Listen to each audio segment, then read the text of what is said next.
Fursuit facial features. Try saying that 5 times fast.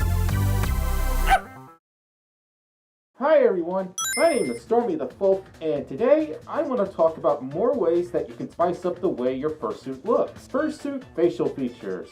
Try saying that 5 times fast. Fursuit facial features, fursuit facial features, fursuit. So I've talked about different fursuit styles before in a previous video, which will be linked up above, but today I want to go a little more in depth and talk more about the features that you can find on the face of a fursuit head or persona. Well, this is mostly about fursuit heads. Anyway, the expression and emotions of your persona can play a very large role in determining how your fursuit looks. They can define the overall mood and personality of your character. Is your persona grumpy, happy, sad, psychotic, insane, has an affinity for potatoes, or maybe they're just a rainbow of emotions? Anyway, there are tons of ways to stylize your fursuit's expression. I'd like to tell you about a lot of them in detail. Let's get started. First, let's talk about some parts of the fursuit that are pretty much set in stone once you have your fursuit made. Once you pick these, it can be pretty difficult or impossible to change them lest you get some fursuit surgery performed or just have a new suit rebuilt or remade entirely.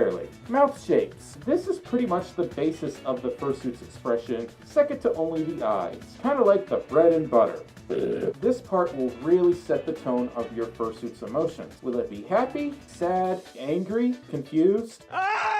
Depending on what kind of basic emotion you want your suit to convey, you could have the suit smile, frown, scowl, smirk, or more. This is the part you really want to decide carefully on, because once it's set, it's nearly impossible to change because the mouth is almost always part of the fursuit head's face that's sculpted for your fursuit head. You'll have to get a new head rebuilt if you're not happy with the way the mouth looks. Another thing you want to consider is breathability, which often relies on the size and shape of your suit head's mouth. Too narrow and it might be harder to breathe and people may not be able to understand you clearly, but if the opening is too big, people might see your human lips. Of course, if you don't mind this, it's one of the best options for ventilation, plus people can hear you much more clearly. Noses and snoots. This is another minor detail that, although it doesn't get a lot of attention, people are still going to notice it, especially if you don't have a nose. So, get a nose. But what kind of nose do you want? First off, you've got your regular, normal, solid noses, and when I say that, I mean it's just one single lumpy shape, usually carved to form a rough triangle or diamond or guitar pick shape or whatever. Give it any color you want, or if you have a realistic suit, you can add some texture and glow to give it some additional realism, to give it an additional effect. Next, we have pickable noses. By pickable, I mean the nose itself is created with 2 symmetrical holes designed to represent nostrils to give your fursuit head a little extra definition. These are my favorite because it can really enhance the perception of how one might act in fursuit. They just look rad, and I highly recommend getting one if you have a grumpy persona or an aggressive persona, or if you're just wild and wacky. And of course, as the name would imply, you can pick it. Of course, don't pick your real human nose because that's just nasty. You don't need to get that stuff on your real fursuit. Please, Kate thinks, make fursuitscleanagain.com. Now with snoots, this is dependent on what your persona looks like on your ref sheet. A longer snout might imply your persona is a husky, for instance, whereas a shorter snout might imply you may be a red panda. If it has to be done a specific way, you really need to communicate one-on-one with your suit maker as your head is being built. Tongues. What kind of tongue do you want?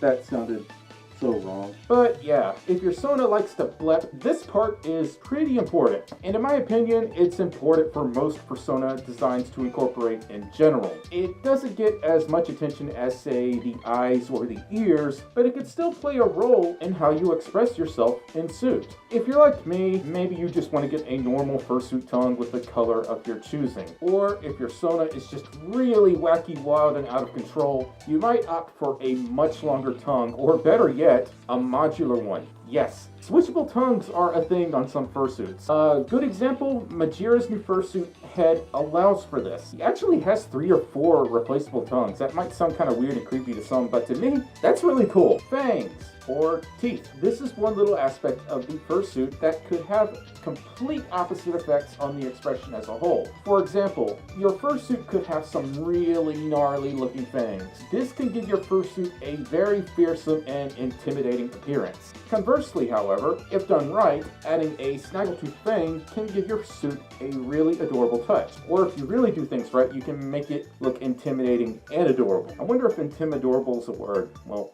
it is now. Anyway, teeth and fangs can be made out of a few different materials, which can have a bit of an effect on pricing. The material of the teeth will usually be made of the same or similar material as to what the fursuit's base was made out of, but not always. For example, if the fursuit head was made out of resin, then the teeth will most likely be made of resin as well. However, depending on the wishes of the commissioner and the abilities of the maker, that can be altered as well. With my suit, I actually have 2 little fangs right here on my jaw, and they're made from felt material, and they have like a softer appearance which makes them not look as aggressive or intimidating as it does adorably. I can't grammar today. Ugh. One uncommon addition to fangs are braces. So far, I've only seen 1 or 2 suits that actually use legitimate braces on the teeth of their fursuit. This really goes to show you that our fandom's creativity knows no bounds, and we're not afraid to try new things. Eyes. This is the big one, or big ones, literally. Arguably the most important part of one's fursuit head. Without them, we wouldn't be able to see, and if you have a fursuit head without them, it will probably scare the potatoes out of me, and you'd have to look through your fursuit head's mouth. And now somebody's probably gonna make a fursuit with no eyes just to scare me. Great. Just as in real life, the first thing people might notice about you are your own eyes. Same goes for fursuit heads, especially if they are ginormous like my own. However, there is no one-size-fits-all solution here. There are so many types of styles of eyes, it will make your head spin. In my previous video on fursuit styles, you may have noticed there's quite a difference between certain styles, like toony versus realistic, for instance. I'm not going to go too far in depth, otherwise I'll just ramble on forever and keep repeating myself. So let's start with toony. Toony fursuit eyes can be very simple in design, often consisting of a few colors and a basic shape. Typically a circle or a semicircle designed to resemble a normal toony eye shape. The eyes can be round, oval, oblong, slanted, and so on. Also, on some suits, one eye may be colored differently compared to another, which is known as heterochromia, which is a pretty popular design choice when creating a persona.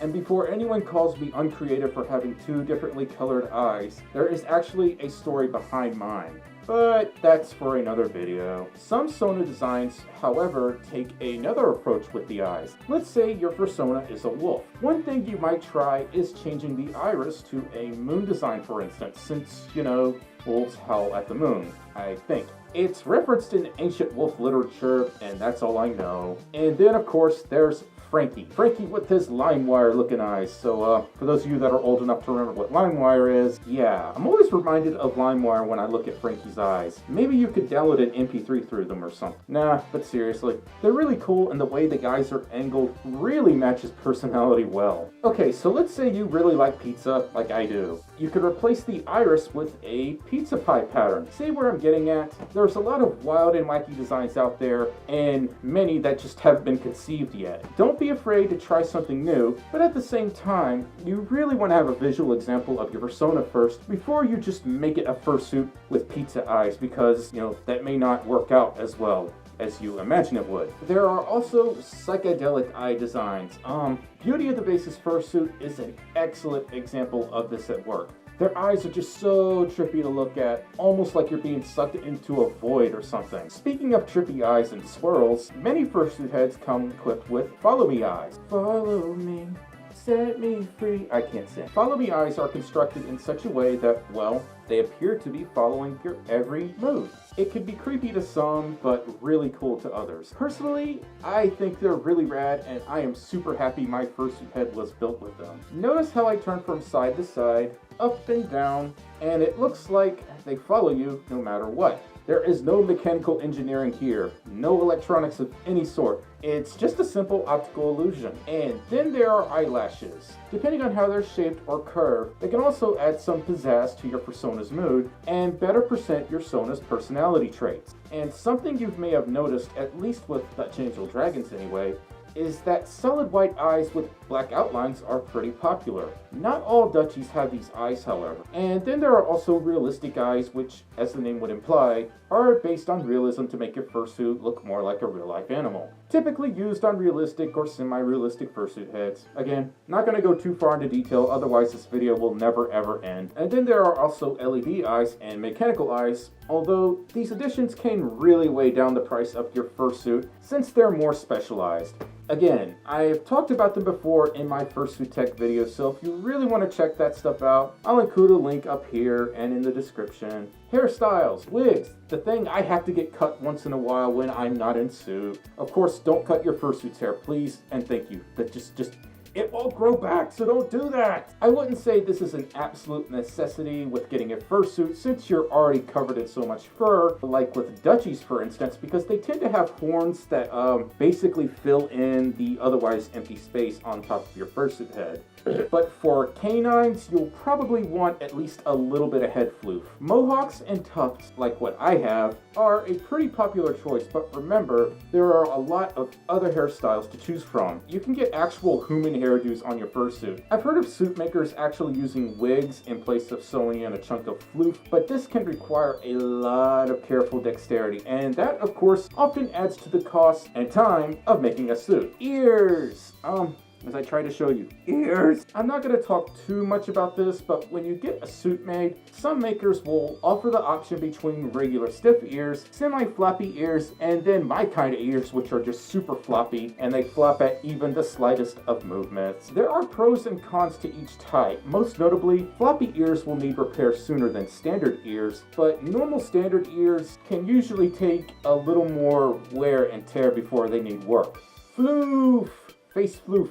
Ear floof, all the floofy things. When I say floof, I'm referring to the addition of fur that's added to the edges and contours of a fursuit head. In this example, Mark Sparks' fursuit head is just covered in floof, and some suits have even more floof than that. The ears, the cheeks, and of course the neck. Although floof is a very sweet addition to any fursuit head, just don't forget to brush it every once in a while. Brush your suit! Markings. These can add another personal touch to your fursuit. What kind of markings do you want? Maybe a star, a diamond, a treble clef, or in my case, a swirl. My advice to you is if you add markings to your persona, try to put a story behind them. I mean, you really don't have to, but it can make things more fun and interesting. They can make for a great discussion and provide hints about your persona's personality or history. Some suits have no markings while others just go all out. The choice is yours. You pick and choose what you want on your suit, provided it's not too inappropriate or it doesn't violate intergalactic law. One thing to remember is if you have more markings or if they are bigger markings, a suit maker may charge more to make that happen. Now that we've covered fursuit features that can't easily be changed, let's talk about pieces that can be changed, like Poseable Eyebrows. These are super cool, and I wish I had them if I'm honest. Poseable Eyebrows allow for a more dynamic expression on your face. Like, you can be grumpy, happy, chipper, confused, like me, scared, sleepy, a potato, and so on. This option is only offered by a limited number of suit makers, unfortunately. I really do hope they start to catch on more and more with other suit makers. Poseable Eyelids. These work basically the same way as Poseable Eyebrows, except they act as inserts. Instead of eyebrows alerting others that you're angry, you can do it with your eyelids. There are also things like tags, piercings, poseable ears, and other modifications that you can adjust at your own will, but if I keep going on and on, this video will probably never end, so I'm just gonna have to save that for a future video, unfortunately. But yeah, if you know of any fursuit features or mods that I should have mentioned, let me know in the comments below. I just might do a part 2. If you enjoyed this video or if you found it helpful, consider giving it a like, maybe leave a comment, subscribe if you haven't already, share it with your other fluff butt friends, and yeah, I'm a tired doggo. I'm a tired, hot, sweaty doggo. It's so hot in here. Anyway, thank you all so much for watching, and I'll see you all next time. Bye-bye!